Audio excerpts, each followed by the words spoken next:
hukum awalnya itu ya satu makam satu jenazah.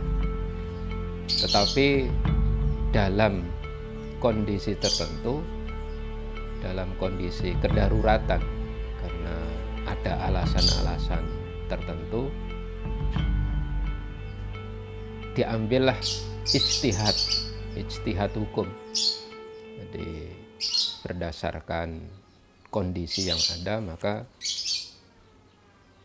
ulama secara umum memperkenankan menumpuk di sini dalam arti menggunakan makom yang sudah ada. Jadi makom yang sudah ada kemudian dipakai lagi untuk memakamkan jenazah yang lain. Artinya secara umum para ulama berpendapat boleh makamkan itu dengan syarat-syarat tertentu seperti itu. Kita tidak menutup kemungkinan adanya penumpukan pemakaman jenazah ya. Namun demikian kita tidak membatasi adanya. Yang penting di tingkat keluarga itu ada kesepakatan. Karena biasanya kalau untuk penumpukan jenazah harus ada kesepakatan dari keluarga dulu gitu. Dan tidak bisa makam orang lain ataupun yang bukan keluarga kemudian ditumpui oleh keluarga yang lain. Biasanya itu satu keluarga satu liang gitu. Jadi tidak ada makam yang bukan keluarganya kemudian ditumpui, itu tidak diizinkan seperti itu. Biasanya atas izin keluarga, biasanya yang sudah ada makamnya di situ, kemudian siapa nanti disepakati untuk diadakan pemakaman atau penumpukan jenazah di situ. Prosesnya itu pertama, kalau orang-orang mau memakamkan sini punya ahli waris, itu nanti ditumpuk dengan ahli warisnya. Di situ pembongkaran nisan, terus ditumpuk jadi satu dengan keluarganya. Karena faktor dari lokasi, Mbak. Jadi lokasinya tidak memungkinkan untuk ditambah lagi untuk pemakaman baru. Nah, lokasinya sudah tidak memenuhi untuk pemakaman baru. Ya harus punya keluarga. Kalau nggak punya keluarga di sini nggak bisa, karena untuk tempat baru nanti banyak orang yang baru mau memakamkan di sini, otomatis minta satu persatu sudah nggak ada lahannya.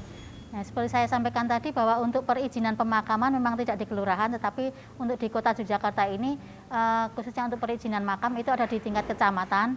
Namun demikian untuk perizinan pemakaman itu tidak ada izin khusus untuk penumpukan, hanya izin pemakaman saja.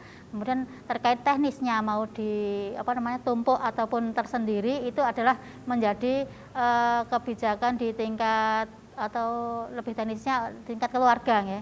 Karena kalau mereka tidak punya lahan khusus untuk pemakaman, bisa ditumpuk di atas jenazah keluarganya seperti itu. Jadi nanti izinnya ataupun yang lebih teknis terkait dengan pemakaman penumpukan itu lebih pada penjaga tempat makam gitu, yang mengelolanya. Prosedurnya satu, harus punya keluarga di sini yang harus ditumpui seminimal 5 tahun. Nah, itu baru boleh ditumpui sama keluarganya.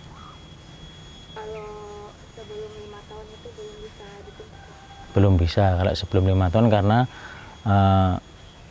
bahaya.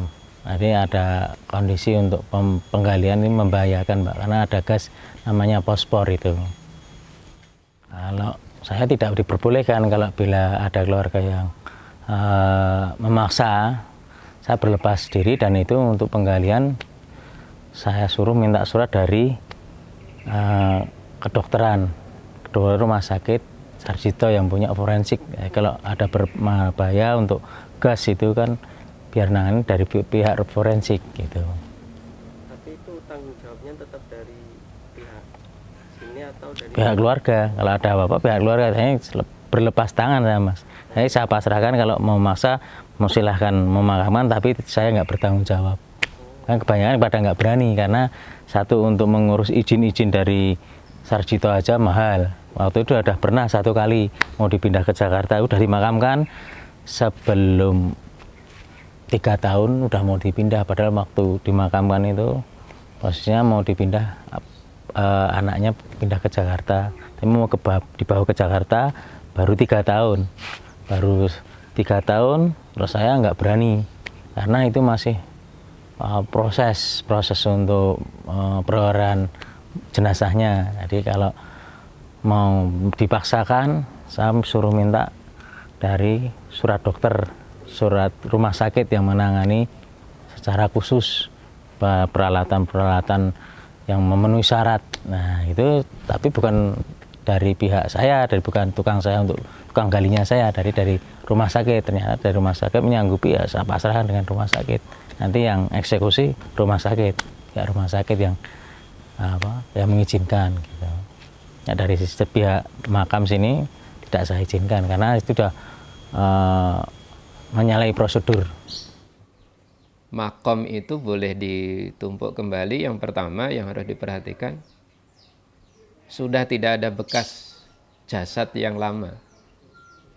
Jadi sampai tulang belulangnya itu sudah hancur. Nah, artinya kalau umpamanya sudah nggak ada bekas, tulang belulangnya sudah hancur dan sudah nggak ada bekas di situ, terus dipakai lagi. Nanti umpamanya ini sudah hancur lagi, dipakai lagi, ya kalau dalam artian menggunakan makam yang menumpuk, dalam arti menggunakan makam itu ya nggak ada batasnya. Cuma di beberapa tiap daerah itu kan berbeda-beda kondisi tanahnya, sehingga mempercepat pembusukan jenazah dan tulang. Nah, tapi ada beberapa wilayah itu membuat peraturan sampai 3 tahun. Nah, jadi menurut beberapa penelitian 3 tahun itu sudah hancur, itu artinya bisa digunakan. Kalau sudah hancur, umpamanya udah hilang bekasnya, umpamanya tinggal tulang belulang sedikit, ya nggak ada masalah. Nah, setelah itu ditumpuk kembali, ya nggak ada masa batasan. Yang ingin ditumpuk yang satunya jenazah muslim, satunya non muslim, apa bisa ditumpuk, Pak? Kalau itu dari persetujuan salah satu keluarganya, mungkin bisa ditumpuk, Mbak, karena saya tidak berhak untuk menolak karena itu kan keluarganya gitu. Ya, ini yang atas sendiri itu bermasalah karena semua muslim, yang mujiah itu yang orang Nasrani. Kan Ibu Mulyo di Harjo, Ya. Ibu Joyo di Mejo, kan orang tua semua itu. Nah, ini ibu itu Nyi Mujiah itu orang Nasrani. Kembali kepada hukum standar tadi, hukum dasarnya, para ulama sepakat tidak diperkenankan.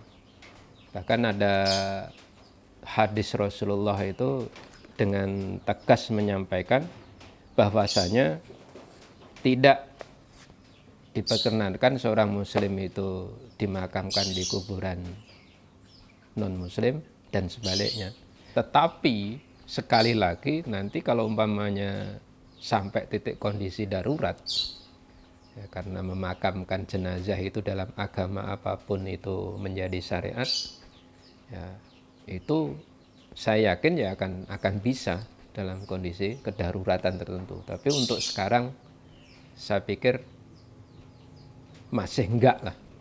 Jadi untuk menumpuk itu, maka kalau mau menggunakan makom yang sebelumnya itu makomnya orang muslim, ya sebaiknya kalau menumpukkannya adalah jenazah yang muslim. Nah, karena ada pembatasan tadi, jadi yang muslim dimakamkan di makam muslim, yang non muslim di makam di muslim. Bahkan ini sampai titik haram, dilarang oleh Rasulullah.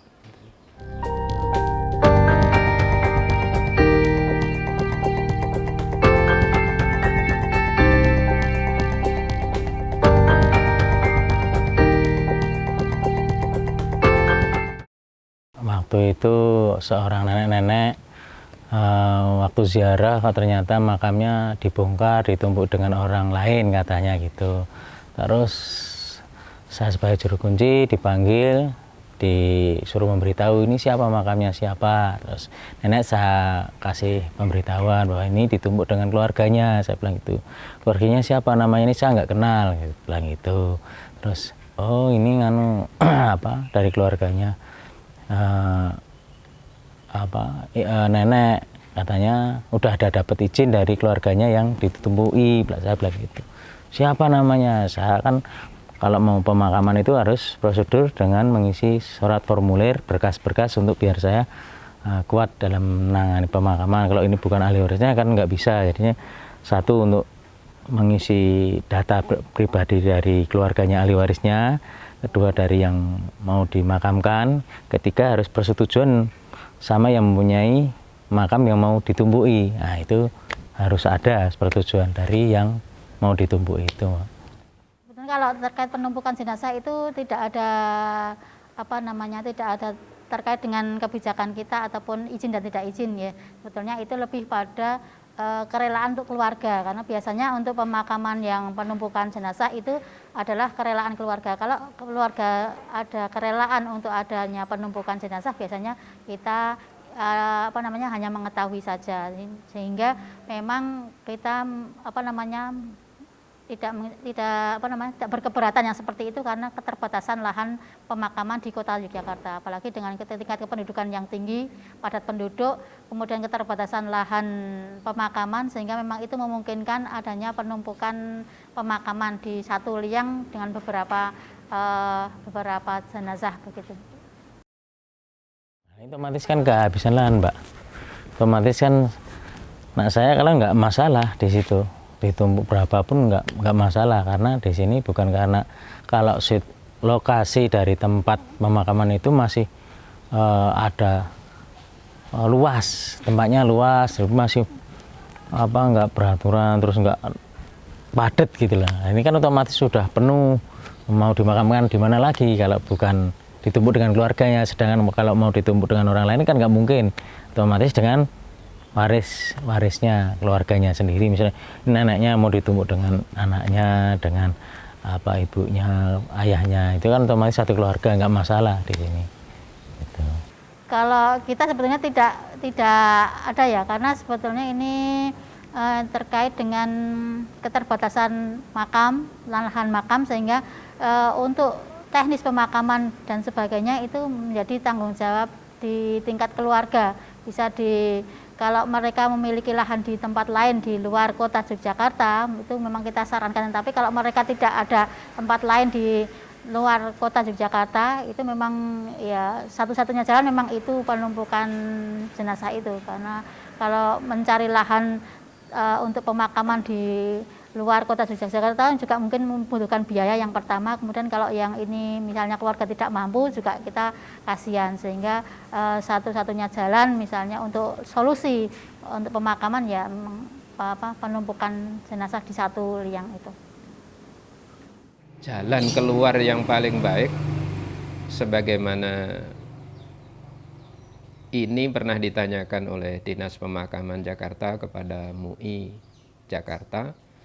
Akhirnya MUI Jakarta itu mengeluarkan fatwa, yaitu solusi yang baik itu ya menumpuk jenazah, dalam arti menggunakan makam-makam yang sudah ada itu dipakai kembali, tentunya dengan syarat-syarat. Nanti yang syarat-syarat itu yang harus dipenuhi, sehingga tidak mengganggu kehormatan jenazah yang sudah terdahulu dimakamkan, seperti itu. Jadi solusi yang paling baik saya pikir yaitu menggunakan, walaupun kendala terbesar sekarang itu yang dihadapi itu adalah bagaimana memahamkan kepada masyarakat. Jadi mereka-mereka yang sudah memakamkan lama itu boleh dipakai oleh orang-orang yang meninggal kemudian. Nah, tentunya ini harus ada kerjasama antara masyarakat dengan pemerintah daerah. Karena di masyarakat masih ada pandangan-pandangan yang kolot, yaitu makamnya tidak boleh diganggu, ada seperti itu. Maka ini perlu kerjasama Pemda dengan masyarakat memahamkan kondisi yang ada. Saya kira menumpuk jenazah itu adalah solusi yang sekarang memang diambil oleh beberapa daerah, dan Islam memperkenankan itu, syariat memperkenankan itu. Sekali lagi ini adalah karena kondisi kedaruratan. Jadi dalam kondisi normal itu Islam mengharamkan. Jadi menumpuk jenazah, umpamanya lahannya luas dan lain sebagainya, itu Islam mengharamkan untuk menumpuk jenazah itu. Belum, tidak ada. Kalau undang-undang ataupun peraturan tentang terkait penumpukan jenazah tidak ada. Yang ada adalah peraturan perundang-undangan terkait dengan pemakaman saja. Jadi izinnya nanti kalau di kecamatan itu izinnya adalah izin pemakaman. Meskipun nanti pada saat pelaksanaan itu penumpukan jenazah, tapi izinnya tetap izin pemakaman biasa. Tidak ada izin penumpukan, itu tidak ada. Jadi, kalau dalilnya itu sebagaimana disampaikan oleh Rasulullah Shallallahu Alaihi Wasallam di dalam hadis yang diriwayatkan oleh Imam Bukhari itu, kana yajma'u ar-rajulaini min qatla Uhudin, bahwasanya pada masa terjadinya perang Uhud, nah, itu kan banyak orang Muslim yang meninggal syahid. Maka Rasulullah Shallallahu Alaihi Wasallam itu memerintahkan, memperkenankan untuk memudahkan pemakamannya itu dikumpulkan dalam liang lahat yang besar itu lebih dari 1-2 jenazah, bahkan bisa lebih berapapun. Tetapi dalam kondisi seperti ini teknisnya tetap berjajar, tidak boleh ditumpuk ke atas. Nah, jadi maka terkait dengan dalil khusus yang penumpukan jenazah itu memang kita tidak dapatkan. Jadi ini sudah masuk kategori hukum ijtihadiyah. Jadi hukum hasil usaha pemikiran yang solutif untuk memberikan jalan keluar. Maka ada dalil fikih yang dipakai itu ad-daruratu tubihul mahdharat. Artinya sesuatu yang memang dibutuhkan, walaupun sesuatu itu sebenarnya dilarang, itu dibolehkan kalau dalam kondisi kedaruratan. Seperti contohnya orang sampai titik umpamanya di hutan nggak ada makanan yang halal, dia boleh makan yang haram, tetapi dalam batas-batas kebutuhannya saja, termasuk ini. Jadi kita tidak mendapatkan dalil khusus tentang ini. Jadi ini sudah masuk wilayah masalah-masalah ijtihadiyah.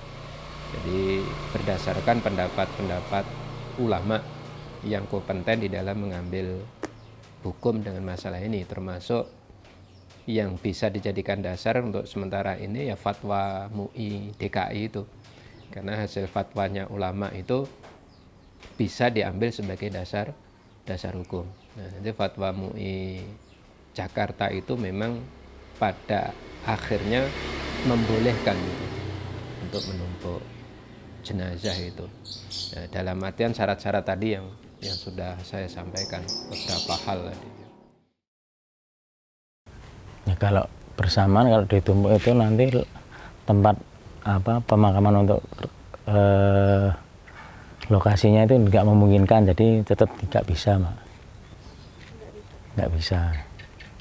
Dalam penumpukan jenazah, apa nisan menjadi satu untuk beberapa nama atau gimana, Pak?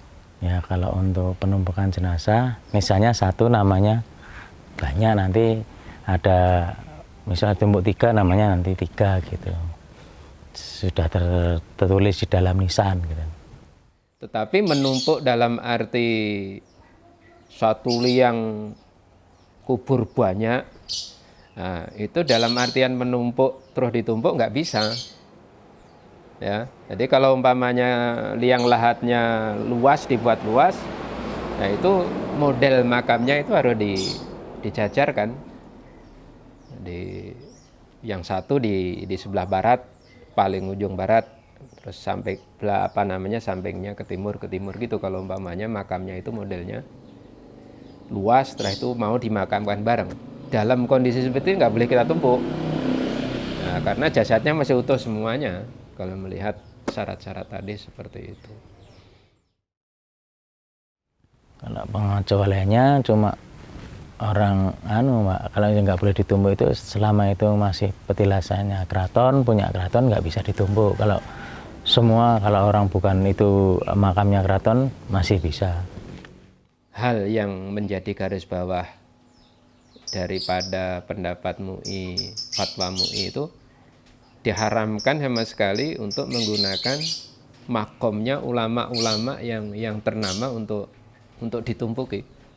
Ya, bahkan pada titik diharamkan, umpamanya para wali, penghafal Al-Quran dan lain sebagainya, itu fatwa MUI itu menggarisbawahi, jadi MUI Jakarta itu menggarisbawahi untuk tidak menumpuknya dengan jenayah yang lain. Saya pikir seperti itu.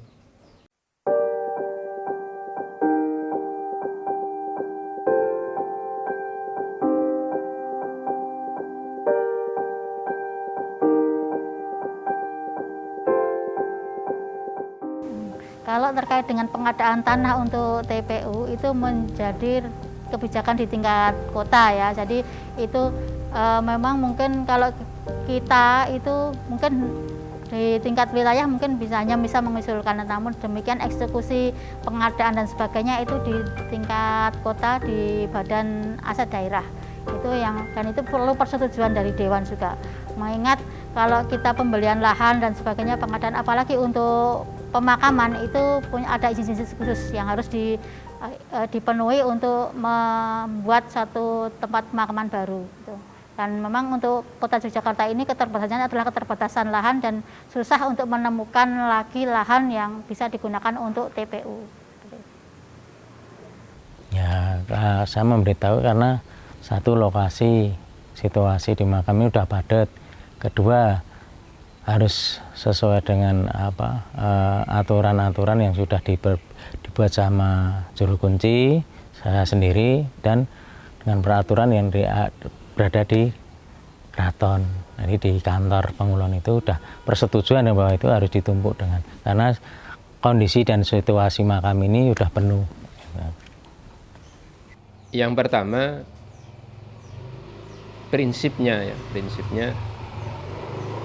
walaupun ini sifatnya darurat ya, tetapi syariat harus tetap diikuti. Jadi tidak asal menguburkan terus menumpuk gitu. Seperti apa yang sudah saya sampaikan. Ya, kedua, yang sulit di masyarakat sekarang itu sebenarnya kenapa lahan-lahan makom ini menjadi berkurang terus. Itu karena budaya masyarakat kita yang masih membangun kuburan. Jadi membangun kuburan dengan bangunan-bangunan yang permanen. Jadi diberi bangunan atau di bahasa kita dikijing ya. Dikijing. Padahal ini kan diharamkan oleh Rasulullah. Diharamkan Rasulullah, maka mungkin kita perlu ada reformasi pemahaman masyarakat ini tentang masalah ini. Jadi bagaimana makam-makam yang sudah tua, yang sudah mungkin meninggalnya di atas 10 tahun atau berapa, nah itu bisa itu kijingnya diambil, nah, terus bisa digunakan untuk makam berikutnya. Ya, sekarang kesulitannya kalau sudah dibangun seperti itu, kita mau bongkar ya kesulitan lagi. Jadi kalau umpamanya cukup diberi gundukan tanah, kalau Rasulullah kan mensunahkan cuma sejengkal itu gundukan tanah aja, sama diberi batu nisan lah bahasa kita sekarang. Nah kalau umpamanya makam-makam sekarang adanya seperti itu, mungkin ketika mau menggunakan lagi ya nggak kesusahan. Nah, maka orang membangun kuburan itu sebenarnya ya perbuatan sia-sia. Jadi perbuatan sia-sia. Terus yang ketiga, ya memang ini kondisi darurat untuk penumpukan ini. Sekali lagi ini bisa dilakukan, bisa dilaksanakan kalau kondisinya darurat. Jadi dalam kondisi normal tetap syariat satu makam satu itu harus harus dipenuhi. Saya kira seperti itu.